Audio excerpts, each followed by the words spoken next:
Hoje nós teremos o nosso último capítulo da série Discipulado. Nós aprendemos coisas muito preciosas aqui, nós entendemos que isso é fundação. A gente está construindo a igreja de carne e osso, isso é fundação, a gente está construindo para baixo. Nós estamos crescendo para baixo. Uma das coisas mais importantes que a gente precisa entender é que não existe plano A, plano B de Deus para formação, edificação e expansão do evangelho que não o discipulado. Por isso o tema de hoje é discipulado, o plano A de Deus. E não tem plano B. Porque a gente falaria que o mandamento é o mandamento da ressurreição, chamaria isso, que é o mandamento de Mateus, capítulo 28, verso 18, ele fala para a gente ir por todo mundo, a gente pregar o evangelho, a gente batizar, como fizemos ontem, e ensinar a guardar mandamento. É basicamente isso, ensinar a guardar mandamentos é modelar pessoas para se parecerem com Cristo. Deus nunca sonhou com uma igreja impessoal que se reúne no domingo. Não, ele sempre sonhou com uma geração de pais que dão luz a filhos, filhos que crescem no tempo certo, dão luz a mais filhos, filhos, que geram filhos, de geração em geração se forma o que a gente chama de igreja. Igreja é família, em que um parece com o outro, porque o outro parece com o outro. E é assim que o apóstolo Paulo falou: sede meus imitadores como sou de Cristo. Parece prepotência de Paulo, mas não, na verdade é só o desdobramento do mandamento da ressurreição. O mandamento da ressurreição é: vocês gerem filhos que pareçam com o pai. E quem que é o pai? Não sou eu nem você, é o nosso pai, chamado Cristo Jesus, que morreu por nós, mas ressuscitou. Tem uma coisa importante que as pessoas têm pedido para falar, isso eu já tenho falado bastante na Atitude Vision de quarta-feira às 18h45, mas uma coisa importante: como que a gente funciona em termos práticos com o discipulado na nossa igreja. Preste atenção nisso. Nós sabemos que discipulado, como a gente tem visto nessa série, ela acontece com relacionamentos intencionais para modelar pessoas a se parecerem com Cristo. O discipulado tem um princípio, o princípio é relacionamentos para modelar com Cristo, mas tem uma finalidade. A finalidade é formar novos líderes. É isso que Jesus fala quando chama os 12. Chamou para andar com eles. E qual foi o desdobramento? Para que eles pudessem ser enviados, expulsar demônios e lutar contra as hostes demoníacas. É isso que o texto fala. Ou seja, tem princípio, tem forma, tem processo e tem finalidade. Finalidade é formar pessoas para modelar outras pessoas, para ganhar outras pessoas para Cristo. Na nossa igreja, nós fazemos isso em 3 estágios. Tudo é discipulado. Porque o que acontece é o seguinte: muitos líderes de célula têm falado para mim: poxa, eu não tenho mais como discipular pessoas, porque tem muita gente, ainda mais depois da série. Todo mundo fala: eu preciso ser discipulado, eu preciso ser discipulado. Mas nós não temos só um modelo de discipulado, existe um modelo de discipulado, inclusive é um modelo de discipulado gradativo. Primeiro estágio do discipulado: as pessoas aceitam a Jesus e elas podem ser discipuladas aí em termos de conteúdo, basicamente, para entender princípios da fé, através de 12 encontros com um livrinho que a gente chama de Relacionamento Discipulador, da Junta de Missões Batistas. E a gente faz isso, é uma forma de consolidar a galera em termos de teológico, entender o que aconteceu a partir dali, com a conversão dela. Esse é o primeiro estágio. É tão bonito ver isso acontecendo, gente. E como a gente consegue cuidar de pessoas, de bebês, de sementes que começaram a germinar, a gente consegue cuidar delas para que elas ganhem mais consistência. A partir dali, o que acontece? Existe um discipulado que a gente chama de discipulado de grupo, que acontece geralmente uma vez por mês na sua célula. Por exemplo, eu e Priscila temos uma célula. A Priscila reúne as mulheres, eu reúno os homens uma vez por mês, e a gente vai para lá para bater papo, um compartilha uma palavra, a troca, a experiência, a confronto, a amor, a mesa, que é a coisa mais importante em torno de Cristo. Esse a gente chama de grupo de discipulado. E o último estágio é um estágio que, inclusive, eu sonho que todos sejam, mas lógico que a demanda de pessoas para discipular é bem menor da demanda de pessoas para serem discipuladas. Né? Então o que acontece? É um perigo. Pior que não ter discipulado é ser discipulado por alguém que não pode formar pessoas para parecer com Cristo. Porque a pergunta é: quando que eu posso discipular alguém? A resposta é: quando ter 2 de você andando por aí vale a pena. Essa é a verdade.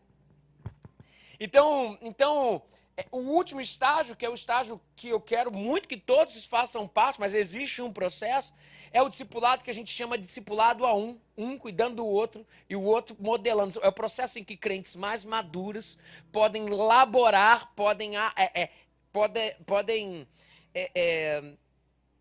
formar, modelar crentes mais novos a se parecerem com Cristo. Esse discipulado a um, na nossa igreja, os líderes, eles todos estão envolvidos nisso, porque são esses que estão na frente da batalha modelando outros. Mas o ideal é que essa teia, essa rede de discipulado, ela cada vez mais fique maior. Então a pergunta que você faz, pô pastor, mas eu não estou sendo discipulado. Irmão, calma, você estando num desses 3 níveis, você está sendo discipulado de alguma forma. Se a sua célula não acontece esse evento mensal de troca, não sei o que, pô, pede para o teu líder. Isso é tão importante e é tão bacana, porque é uma forma da igreja se cuidar. A pergunta que eu faço para você é, tudo bem, nós já escutamos muitas pessoas e muitos exemplos e muitas mensagens falando sobre o discipulado, mas a grande sacada, que eu acho que é isso que a gente vai debruçar hoje, é falar assim, como que Cristo, o próprio Deus veio à Terra e ele formou aqueles 12 que mudaram o mundo. Gente, presta atenção, aqueles caras da Galileia, gente brucutu, gente, porque os caras eram bruto mesmo. Gente, olha só, Jesus não foi buscar na Judéia. Deixa eu explicar para vocês qual era a relação. Judéia é a galera do Jardim Guanabara. Pensa comigo. E a Galileia é a galera do... Responde aí, que senão o pessoal vai criticar. Galera do Pontinho. Então, assim, a galera da Judéia era a galera bacana. A galera da Galileia era tudo gente bronca, meu irmão. Agora você pensa, eram 12 caras. 12. Cara brucutu, bronco. Como é que Jesus, em 3 anos, transformou aqueles caras, a ponto daqueles caras depois morrerem por uma visão, não só morrerem por uma visão, mas mudarem a história da humanidade? Nós estamos falando nesse sentido. Opa, a gente está falando de um negócio que é ouro aqui. Basicamente isso. Está falando de um negócio aqui que é assim... Está falando do grande fazedor de discípulos. Aí vem a pergunta, como que Jesus fez isso? Eu não sei se vocês sabem, mas Jesus nos deu um manual de discipulado. E esse manual de discipulado, entre aspas, está lá em João 17. João 17 que os títulos colocaram, foi uma inserção posterior, foi uma inserção da patrística, um pouquinho mais à frente. Os títulos não são a Bíblia. Muitos colocaram essa oração como oração sacerdotal, ou Cristo ora pela igreja. Mas, na verdade, Cristo não está orando pela igreja ali, Cristo está orando pelos 12. O contexto vai dizer isso. Em João 17, ele está orando pelos 12 e, basicamente, ele está mostrando para o Pai, prestando contas, de como que ele pegou brucutus e transformou em pessoas que foram avassaladoras na história da humanidade. Veja o versículo 4 de João 17, ele fala assim, eu te glorifiquei na terra, completando a obra que me deste para fazer. Percebam, completando, já completou, já fechou. Quando a gente olha para esse texto, por diversas vezes eu olhava para esse texto e eu olhava à luz da obra redentiva de Jesus, ou seja, à luz da cruz, mas a cruz não tinha acontecido. Ele está falando de algo que acabou, que ele já completou. Perceba que em termos ontológicos, em termos espirituais, a grande obra de Cristo foi vir e dar salvação. Mas existe algo existencial da obra de Cristo, que inclusive foi o que fez o evangelho chegar até a gente. E ele falou, essa foi a grande obra existencial da minha vida. Sabe o que foi? Foi formar esses 12 caras. Jesus vai falar isso no contexto do capítulo 17. E a partir dessa formação desses 12 caras, ele vai no capítulo 17 prestar contas. Basicamente, o que a gente vê na oração de João 17, e é interessante demais que a gente agora releia, pensando sobre a perspectiva de um discipulador prestando contas ao Pai, daqueles que o Pai colocou na mão deles para cuidar. E a gente está aqui diante de uma realidade de prestação de conta, dizendo assim, como é que... eu tirei onda, eu tirei 10, eu acho que eu arrebentei, eu cumpri o que foi feito, porque eu preparei esses caras. E o que Jesus fez para preparar esses caras? Como que foi isso aqui? O próprio Cristo nos conta nisso que eu chamaria de manual do discipulado, escrito em João 17. Eu queria destacar 10 parâmetros, mas não vou poder, né? Porque não tem tempo, senão o pessoal também me xinga aqui da próxima sessão do cinema. Mas eu vou falar sobre cada ponto, sobre esses 10 pontos, eu vou falar no Attitude Vision. Um ponto por por quarta-feira, às 18h45, lá na sala do Zoom. Você pega no link do Instagram, você vai lá, a gente vai estar e vai trabalhar ponto por ponto. É a coisa mais linda do mundo. Aqui hoje eu queria destacar alguns pontos. E o primeiro ponto que eu queria destacar é um princípio importantíssimo, que a autoridade se conquista, não se exige. Atenção a isso, porque não existe discipulado sem que haja uma relação de autoridade. O que é discipulado? O discipulado é você estar submisso a alguém que se pareça com Cristo para que ele possa te formar. Mas como conquistar essa relação de submissão e quais são os modelos dessa submissão? Isso tudo a gente vai ver. E vai ver como que Jesus fez isso, que é a coisa mais linda do mundo. Olha o que diz João capítulo 17, versículo 7. Jesus prestando conta ao Pai. Agora eles sabem que tudo o que me deste vem de ti. A palavra-chave aqui, agora eles sabem que tudo que me deste vem de ti. A palavra-chave aqui é o agora.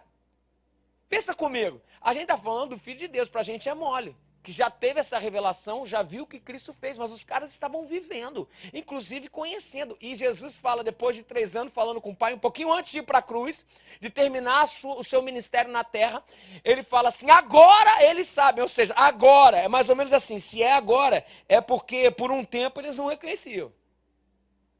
Eles não reconheciam que Cristo era o seu discipulador, que era alguém, inclusive, digno de modelá-lo.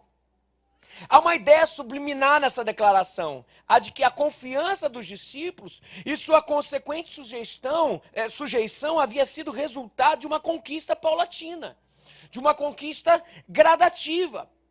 E aqui algo importante tem que ser destacado. Antes de começarmos a fazer discípulos, a gente aprende, nós precisamos conquistar o direito de fala no coração do nosso discípulo. O nome disso é conquista de autoridade. Peraí, qual autoridade? Quais são os abusos? Porque nós estamos diante de uma relação que, inclusive, estragou o discipulado. A gente vai falar sobre isso. Existe uma relação de submissão no discipulado? A resposta é sim. Porque através dessa prestação de contas vamos sendo formados. Mas geralmente tem 2 vias para alcançar essa relação. Uma via que é morte e uma via extremamente saudável que gera uma vida absurda. A primeira via é a via de morte. E qual é essa via? A via do autoritarismo. Isso estraga o discipulado. Inclusive, isso foi o que fez com que o único plano de Deus de formar o reino de Deus forte, de formar gerações que pareçam com ele, fosse por ralo abaixo. Em alguns lugares em que se fala sobre discipulado, a gente vai pregar uma mensagem sobre discipulado, muita gente levanta e vai embora. Por quê? Porque foi abusado em termos de autoridade. Foi abusado em termos de quem manda aqui, quem manda aqui sou eu. Exatamente isso, sabe? Existe uma coisa que a gente precisa entender, que liderança espiritual nada tem a ver com domínio sobre pessoas. Nada tem a ver. O fazedor de discípulos é alguém que serve aos outros com sua influência. O autoritarismo é o maior câncer que o discipulado pode enfrentar. Existe um exemplo disso, de um rei cananeu, que a Bíblia dá, a forma como ele lidava, inclusive, com a sua liderança. O nome dele era Adoni-Bezeque. A história dele é contada em Juízes capítulo 1, versículo 7. Um versículozinho já conta a história inteira dele. Fala assim, ó. Então, disse Adoni-Bezeque, 70 reis, de quem cortei os polegares das mãos e dos pés, apanhavam migalhas debaixo da minha mesa. Assim como eu fiz, assim Deus me pagou.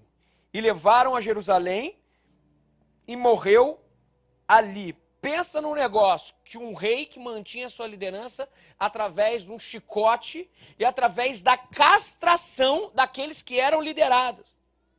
Ele dominava todo mundo, sabe como? Ele cortava o dedo da mão, o polegar da mão e o polegar do pé. Agora você percebe aqui, existe um símbolo aqui, que é desse lance de arrancar o polegar, que é você pode arrancar qualquer dedo do pé, mas se você tira o polegar, você perde equilíbrio pra caramba. O dedo da mão é a mesma coisa, extremamente difícil. Porque ali existe um símbolo e um princípio que existe, o discipulado autoritário é aquele que tira o equilíbrio daquele que está sendo cuidado, que tira as forças daquele que está sendo cuidado e tira inclusive a qualidade do que está sendo produzido ali. A verdade é que líderes manipuladores mantêm pessoas sob subserviência e medo quando deveriam promover o seu potencial de liderança. Quantos modelos nós vemos que ao invés de promoção daquele que tem o discípulo, e é muito importante, do discípulo, daquele que está sendo cuidado, e é muito importante que a gente entenda isso, ao invés de colocar o rapaz e falar assim, rapaz, vamos lá, eu quero te potencializar e potencializar o que tem em mim, o cara simplesmente castra o camarada, castra o dedo do pé, castra o dedo da mão, veja, não mata, mas castra, limita. Esse modelo é o câncer do discipulado. Mas existe um modelo que é incrível, que é o modelo que Cristo usou. E o segundo modelo de como ter autoridade no discipulado é através da conquista. Jesus nunca deu carteirada em ninguém. Você sabe com quem você está falando? Você nunca viu gente assim, não? O pessoal da Blitz aí que para na Blitz, geralmente a gente escuta isso direto. Você sabe com quem você está falando? Daí o policial, sei lá. Daí o cara fala, eu sou filho de um homem muito poderoso. O cara não tem que falar, né? No final era filho de Deus, ele estava tentando. Homem muito poderoso. Tem gente que vive de carteirada. Jesus nunca fez isso. Muito pelo contrário. Muitos de nós temos a tendência de manipular pessoas.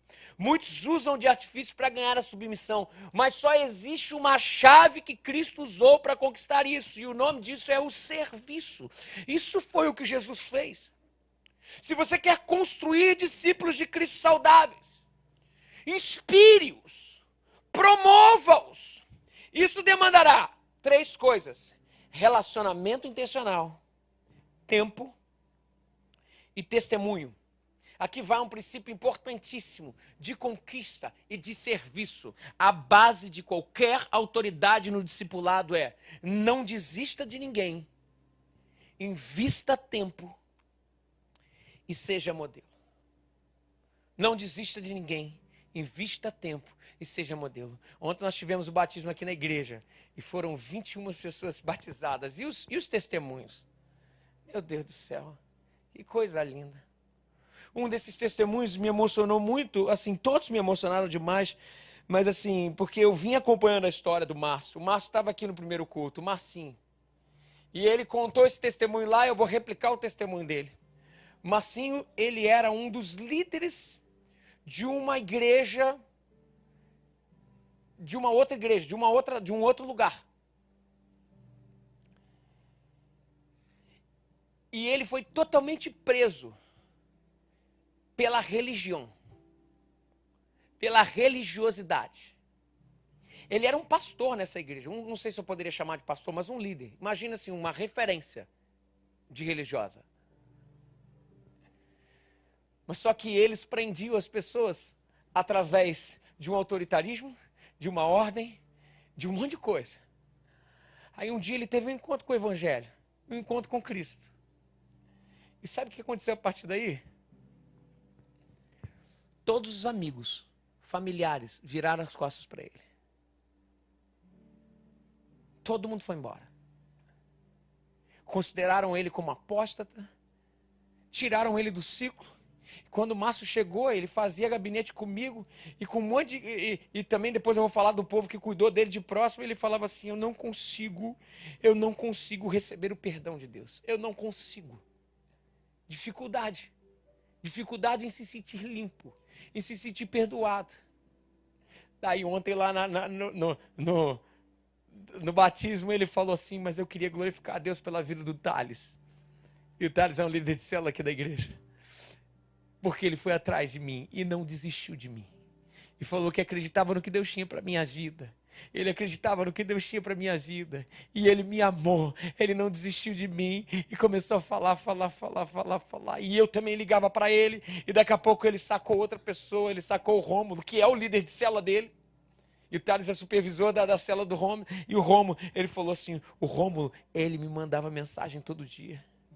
Ele me amou, eu não acreditava em mim, e ele acreditava, eu não respondia a ele de vez em quando, e ele continuava insistindo em mim. Sabe o que aconteceu?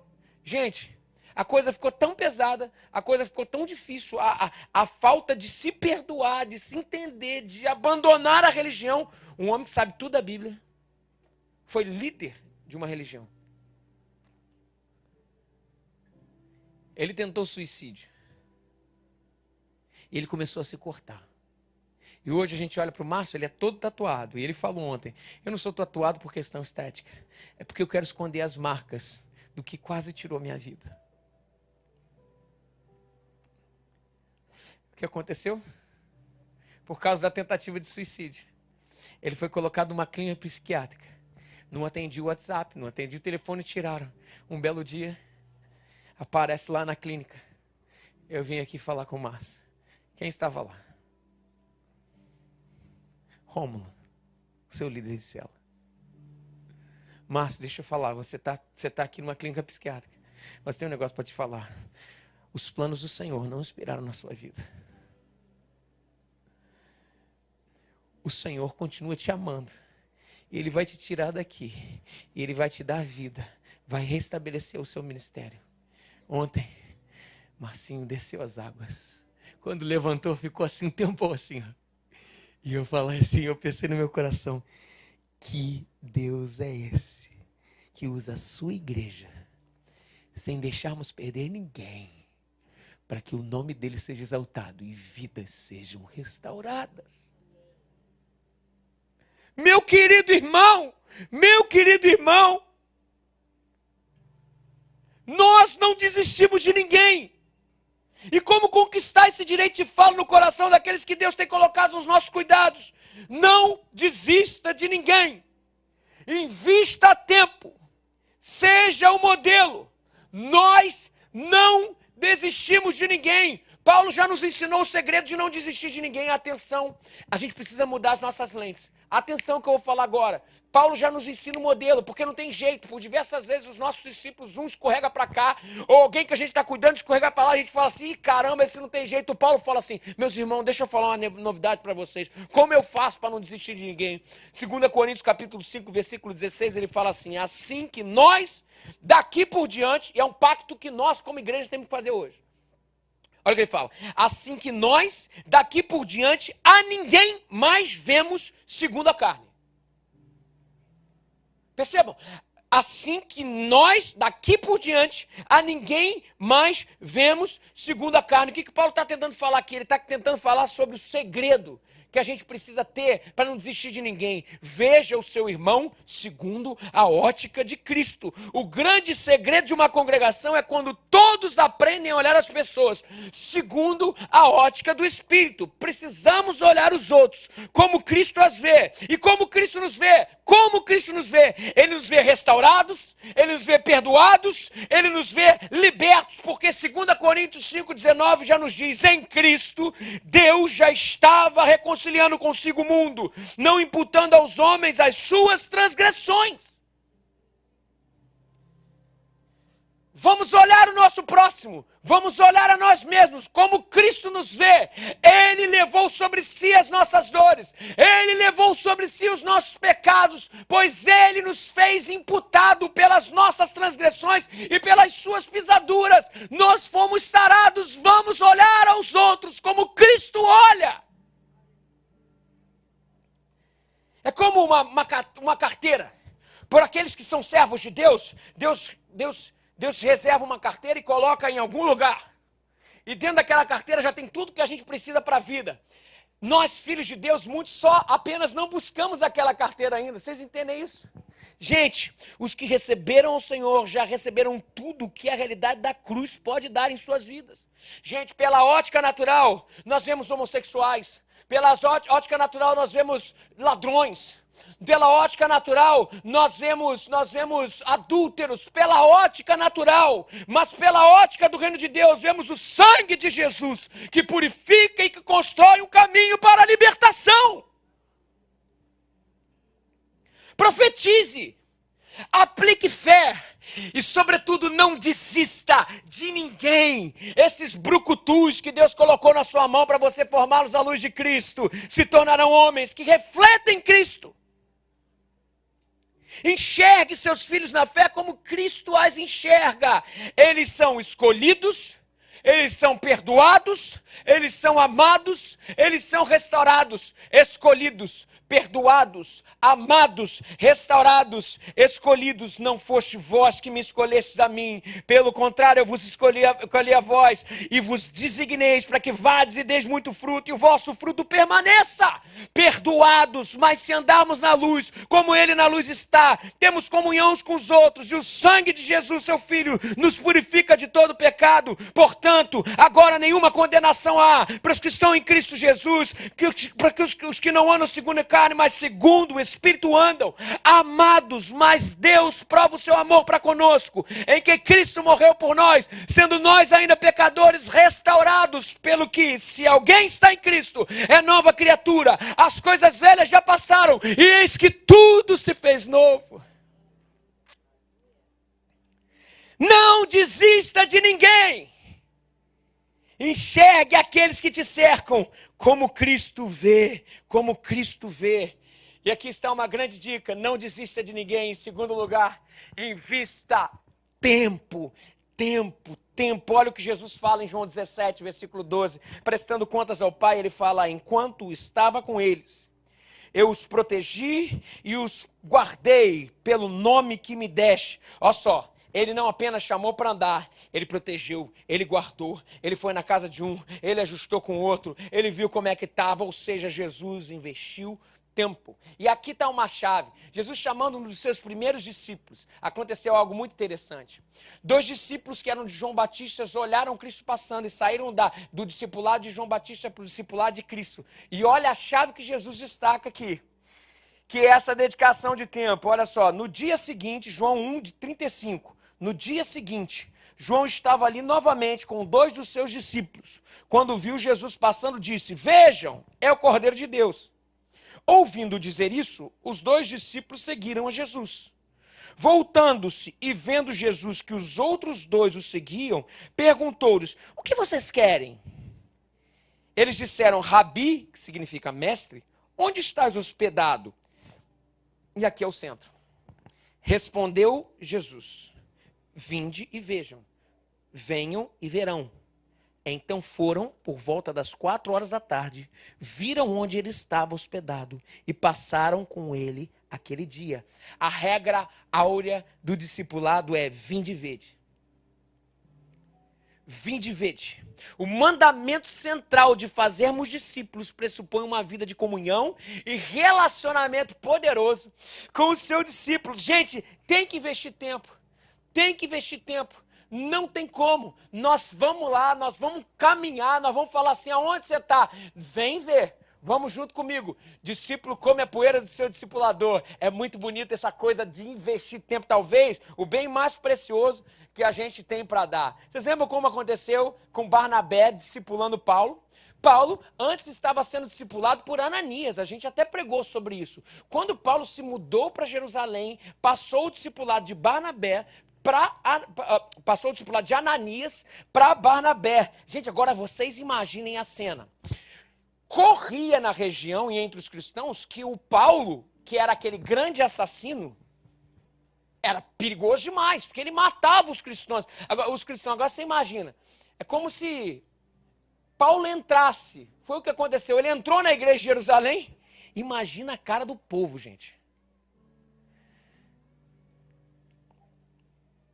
Imagina o medo. Meu irmão, cara, é mais ou menos assim. Se entrasse aqui hoje, eu já falei do Bin Laden, né? De repente, se entrasse o Vladimir Putin aqui hoje. Ramos, gêmeos. Você lembra que eu imitei o Bin Laden melhor.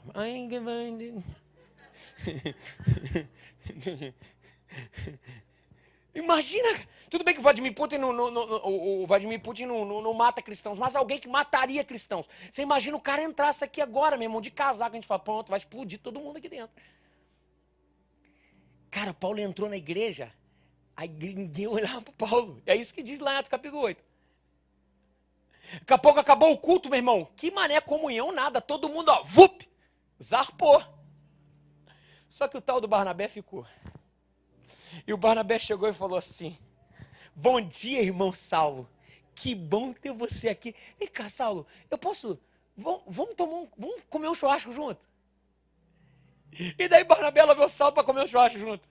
E falou assim, ô Saulo, me conta, esse papo de converteu aí. Claro que imagina Barnabé, né? Devia estar num medão danado.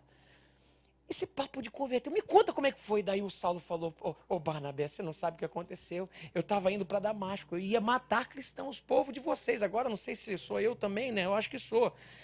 Eu estava indo matar.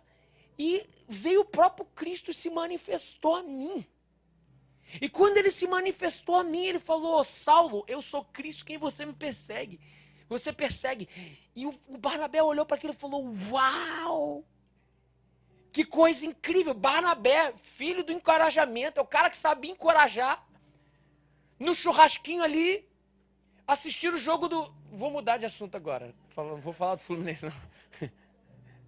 Batendo papo no churrasquinho. E tal. E daqui a pouco o Barnabé olhou aquilo e falou, Paulo, você não pode guardar isso para você. Sabe o que ele fez? Barnabé foi para a igreja de Jerusalém, juntou Pedro e a liderança e falou, Paulo, fala o que você falou para mim lá no churrasco. É isso que está escrito lá. No churrasco sou eu. Fala o que você falou para mim. Aconteceu isso. Sabe o que Barnabé fez? Barnabé integrou Paulo à igreja de Jerusalém. E aí o texto fala que a coisa começou a andar de uma forma tão bonita, e a igreja toda sendo edificada e tudo mais. Você sabe como é que é novo convertido, vocês sabem disso, né? Novo convertido é uma bênção. Paulo também era uma bênção, mas ele tinha um ímpeto muito grande. Sabe o que Paulo fez? Paulo começou a ir nos judeus e começou a discutir com os judeus. E o negócio deu tão ruim, gente, tão ruim, que os caras queriam matar Paulo. Daí o que Pedro fez? Pedro com a igreja reuniu e falou assim, Paulo é problema. Paulo é problema sério.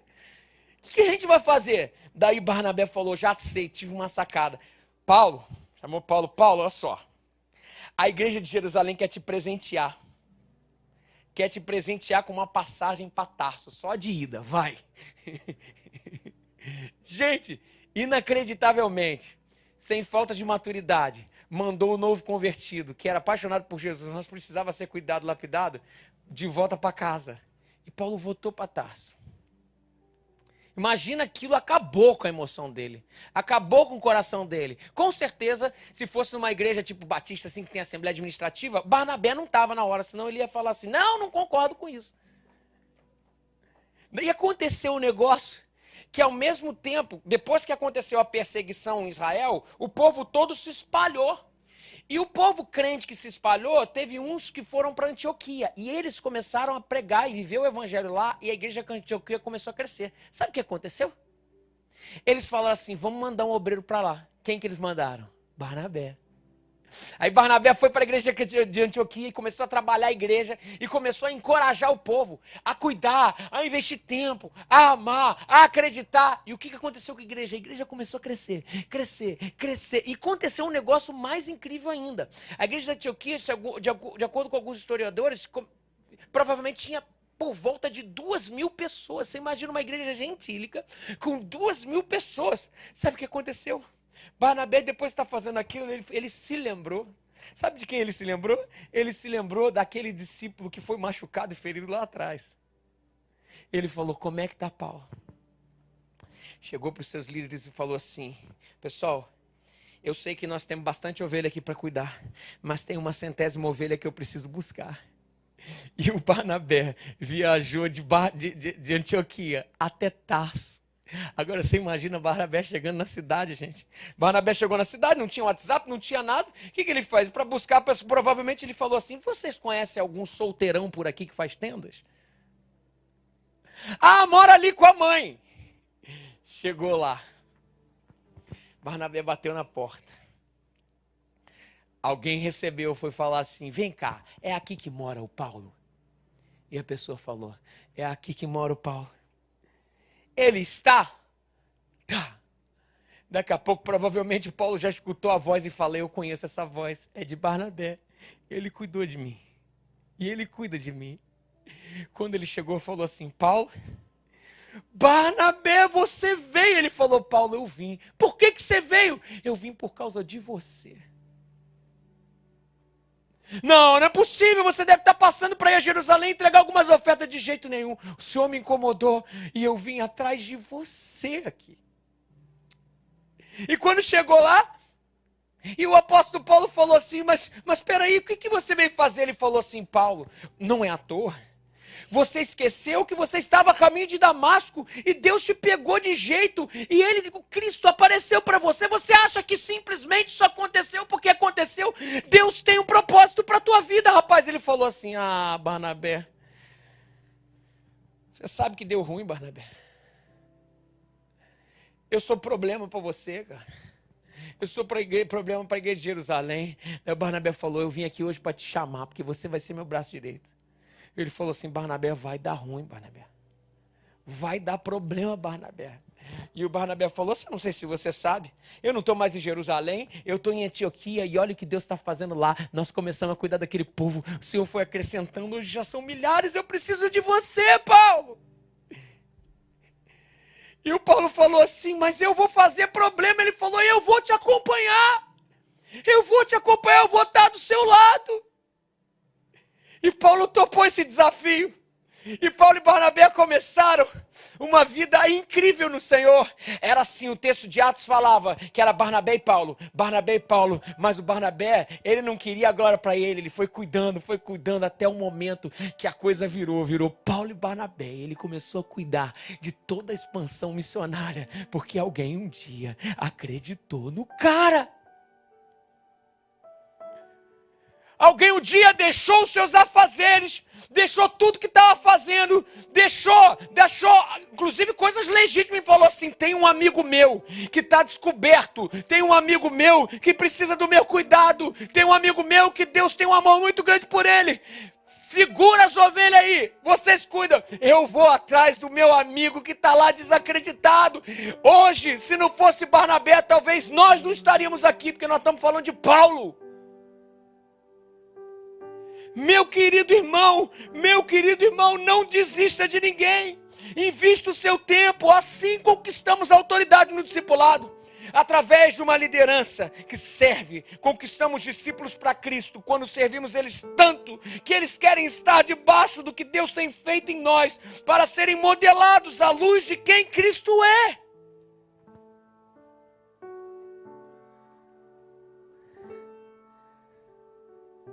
Já estou partindo para o final. A segunda coisa que eu tenho que falar para vocês é que Jesus nos ensina é necessidade de modelo. João 17:19 fala assim, Jesus orando para o Pai, em favor deles eu me santifico, olha isso, para que também eles sejam santificados pela verdade. Em favor deles eu me santifico, para que eles também sejam santificados pela verdade. Olha que coisa absurda. É como se Deus Filho se santificasse por Deus Pai. Mas assim, era o próprio Deus se santificando. Mas existia até um objetivo na santificação. É porque ele precisava se santificar em favor daqueles que ele estava cuidando. Ou seja, nenhum evangelho é tão poderoso e eficaz quanto aquele que é lido na vida de um cristão. O fazedor de discípulos é aquele que vive o que prega e se oferece como modelo a ser copiado.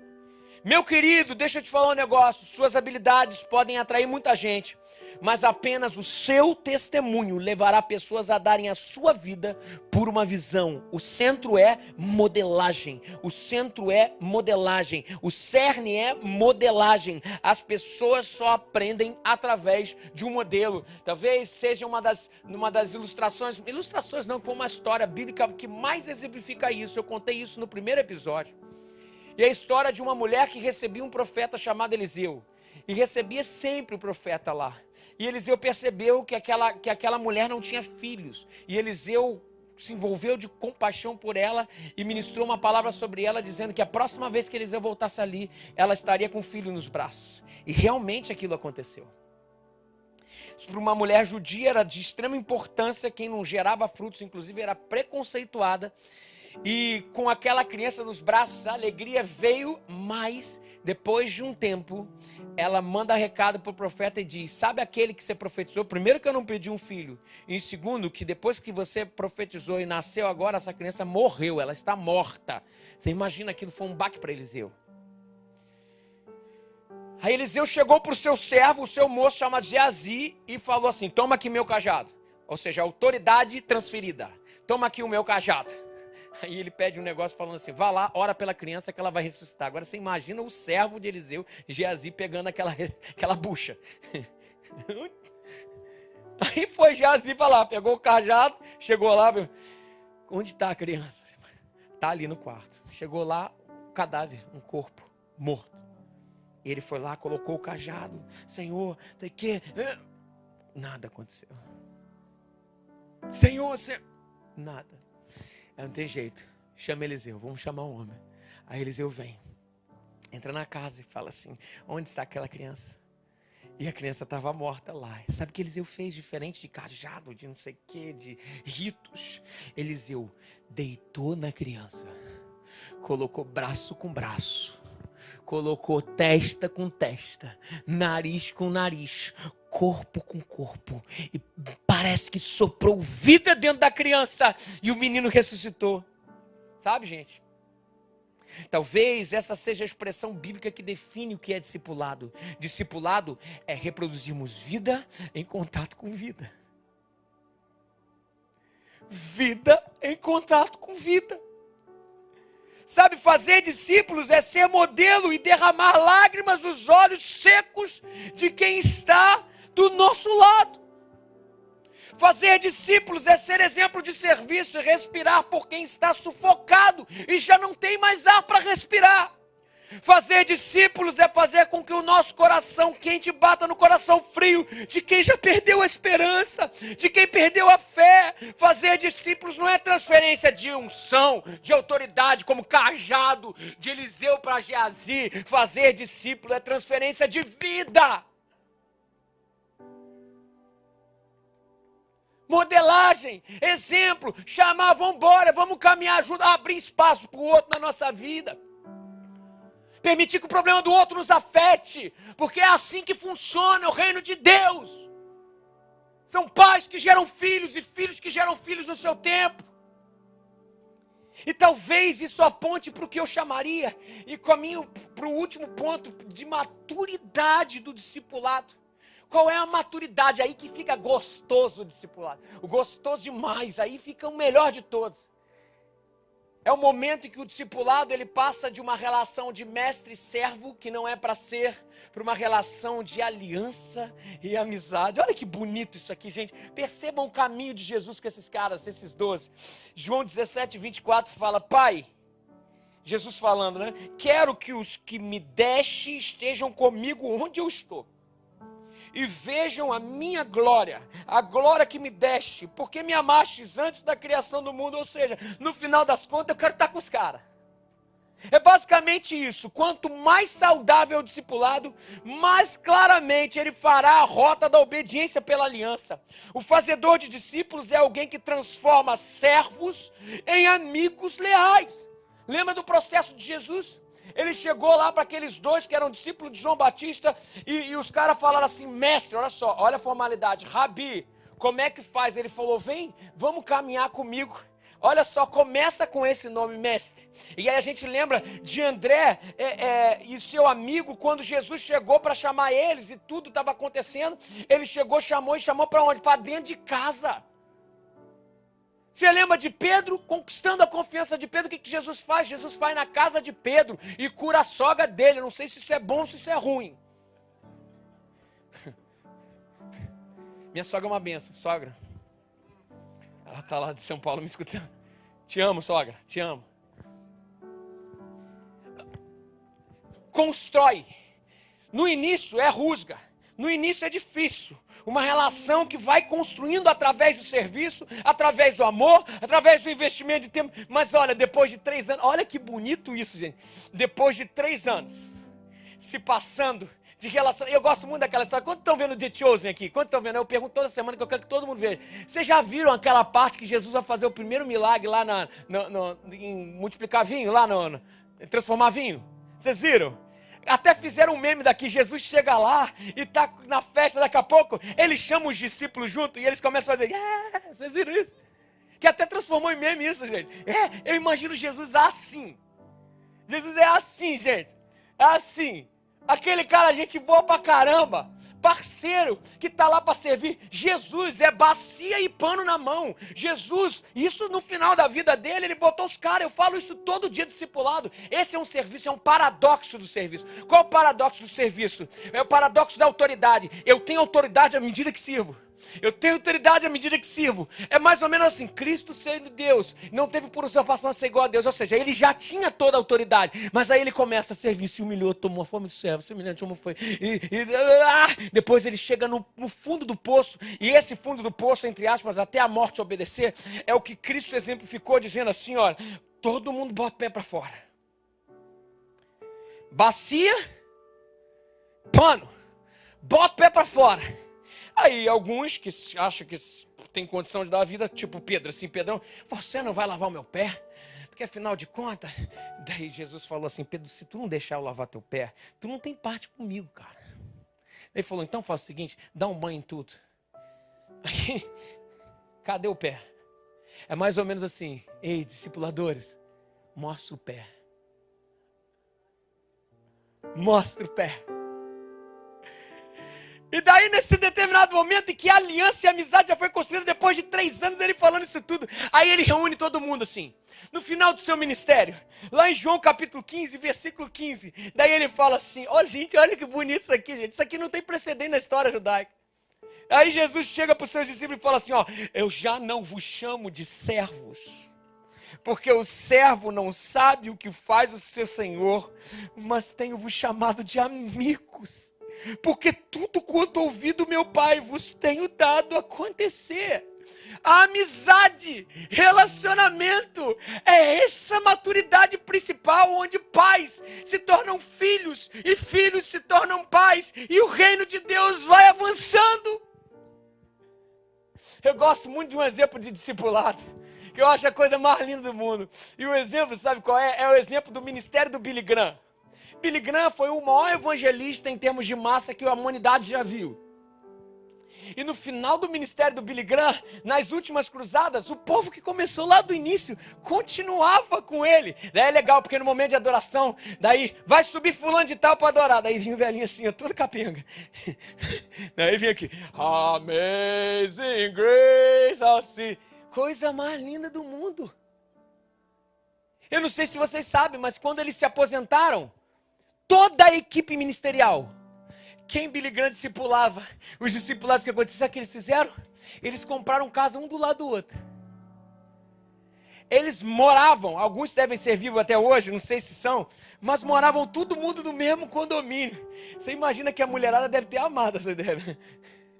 Mas olha que bonito, sabe por quê? Porque o final de um discipulado bem feito é a amizade e a aliança. É tipo falar assim, cara, eu amo estar com o Mauricinho.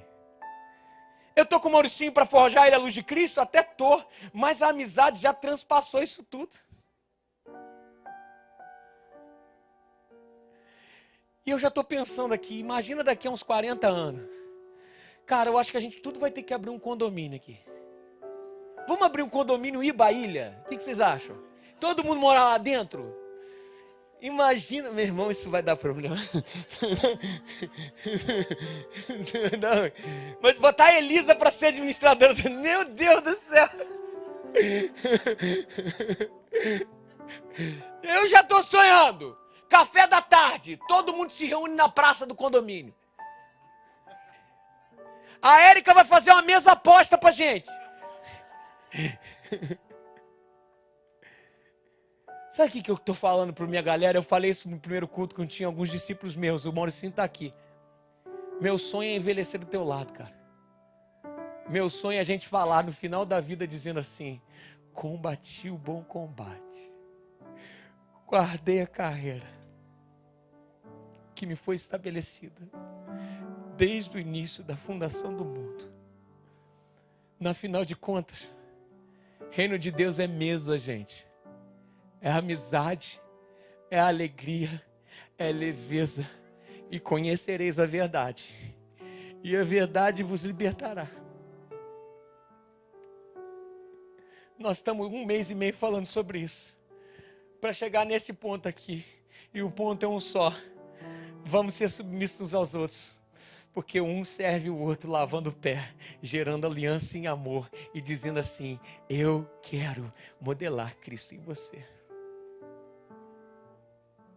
Eu tenho uma canção para cantar e eu queria cantar. Deixa tuas armas no chão. O teu abraço é melhor. Lembra que somos irmãos e o Pai nos pediu para darmos as mãos, sem mais ataques no olhar. O teu sorriso faz bem, como se abrissem janelas, deixassem a vida de novo entrar. Só o amor sabe ensinar. O amor vai ensinar. Então cuida de mim, que eu cuido de você. Eu serei sua força, você meu escudo fiel. Pra mais longe chegar, pra mais longe chegar.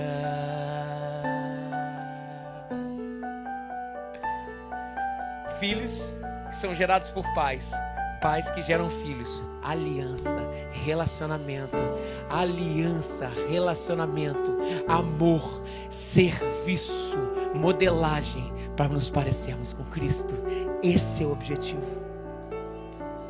É da palavra o poder. Lembro da mãe ensinar. Podem erguer mil castelos, refazer estradas ou tudo apagar. Seja a tua vida amor, não só palavras em vão. Que os nossos passos na terra só deixem as marcas que Cristo deixou.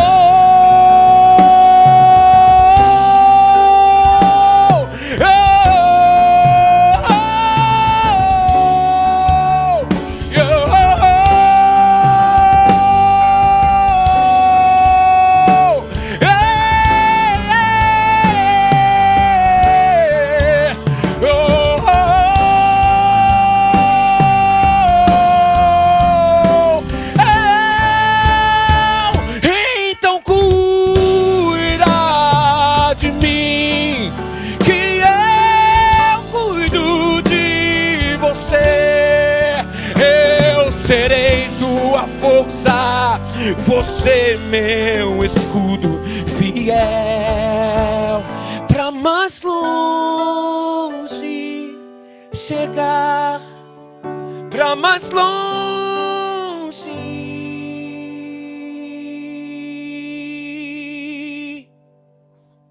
chegar.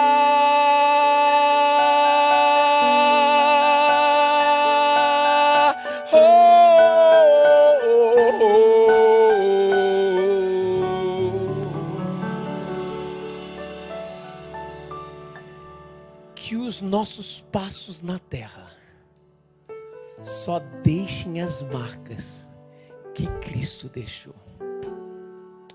Sabe, eu sempre fui ensinado dessa forma. À medida que nós vamos caminhando numa praia da vida, nós temos duas pegadas.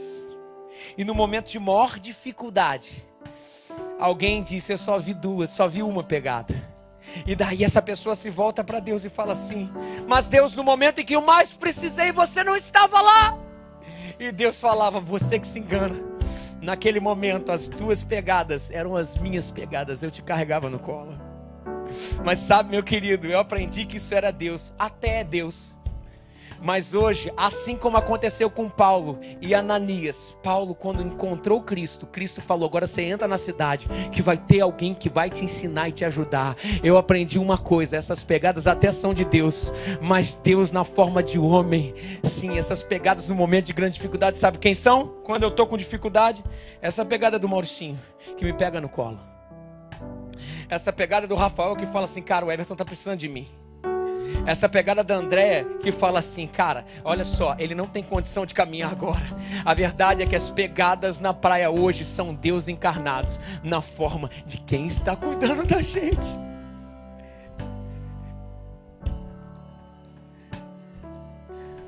Hoje é dia de honrarmos aqueles que têm cuidado da gente e nos submetermos a esse cuidado. Eu queria que nesse momento agora nós terminássemos esse culto ministrando uma palavra por aqueles que têm cuidado da gente, seja o nosso discipulador, seja de repente o nosso pai, alguém que está aqui hoje, que cuida da gente. Hoje é o momento, eu queria convidar você agora, você se movimentar por esse lugar. Se você não está do lado dessa pessoa sentado, você se movimente e vá até ela, nesse momento. E você agora nesse momento fechar, pode ficar, se quiser ficar em pé, bota do lado um do outro. É momento de honra hoje aqui. É momento hoje aqui da gente chegar e orar e falar assim: cara, mesmo quando eu estou com dificuldade, as tuas pegadas são suas, porque você me carrega no colo. Você me ama e você tem me levado ao Senhor. Faça isso nesse momento. Líder de célula, se você está aqui, vai a cada um da sua célula nesse momento. E se você está aqui hoje, quem não está cuidando de você, não está aqui, manda um WhatsApp para ele agora, dizendo assim: cara, eu estou escutando uma palavra aqui hoje, eu quero te agradecer por tudo que o Senhor tem feito, o Senhor tem me levado a Cristo, o Senhor tem me feito conhecer Cristo. Esse é o momento da gente fazer isso. Faça isso nesse momento. Vamos ficar de pé no nosso lugar aí. Se você não tem alguém aqui, mande um WhatsApp. Eu queria que ninguém ficasse sem um abraço aqui hoje. E ninguém ficasse aqui sem um: cara, pode contar comigo. Pode contar comigo. Eu quero, nós vamos caminhar junto. No momento de dificuldade, no momento em que eu não consigo caminhar, eu carrego você no colo. Nesse momento, ore agora. Discipuladores, orem pelos seus discípulos. Vamos fazer um momento agora de abençoar um ao outro. Faça isso agora nesse momento.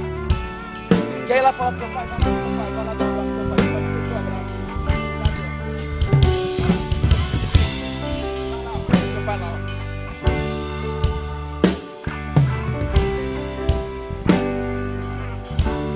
Não esqueça, ore isso. Vamos fazer esse momento, um momento de ministração.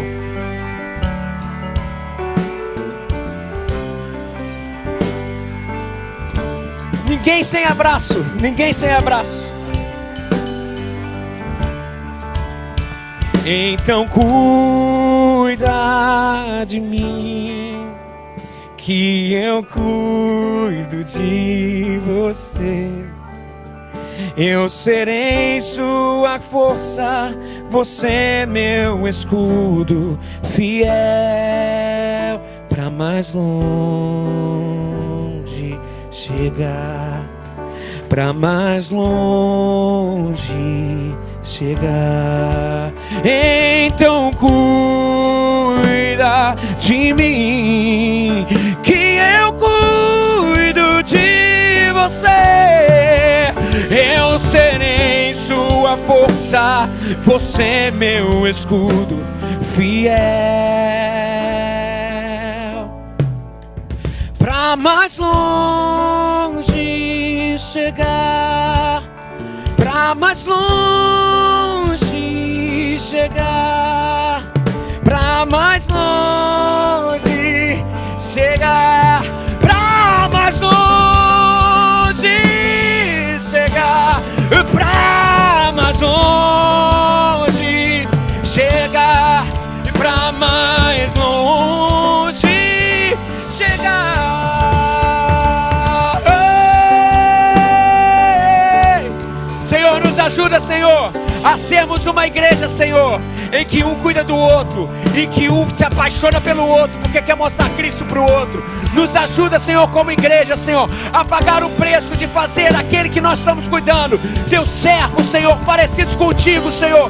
Nos ajuda, Senhor, a vivermos uma comunidade, Senhor, de pessoas que se amam e se abraçam, e que as fundações possam ser feitas para que o seu reino possa ser glorificado, para que o seu nome seja exaltado. Nos ajuda, Deus, nos ajuda, Senhor, no nome de Jesus, a vivermos um verdadeiro evangelho de amor, serviço, altruísmo, de amigos e aliança. Essa é a nossa oração. E que a graça do Senhor, a comunhão com o Filho, as consolações com o Espírito estejam com a sua igreja, e que a unidade, o cuidado possa ser a marca do evangelho nessa igreja.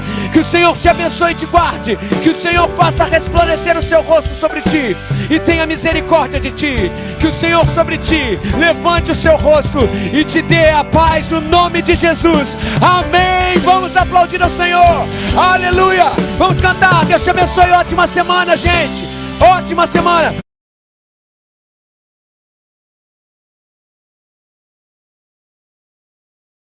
Para você, discipulador, dar um golpe. 2 segundinhos. Você, discipulador, hoje é dia de dar um golpe. Já fala assim hoje pro teu discípulo aí, ó. Fala assim: hoje é o teu dia de pagar meu almoço. Que Deus abençoe vocês, gente. Um beijo, tchau, tchau. Então,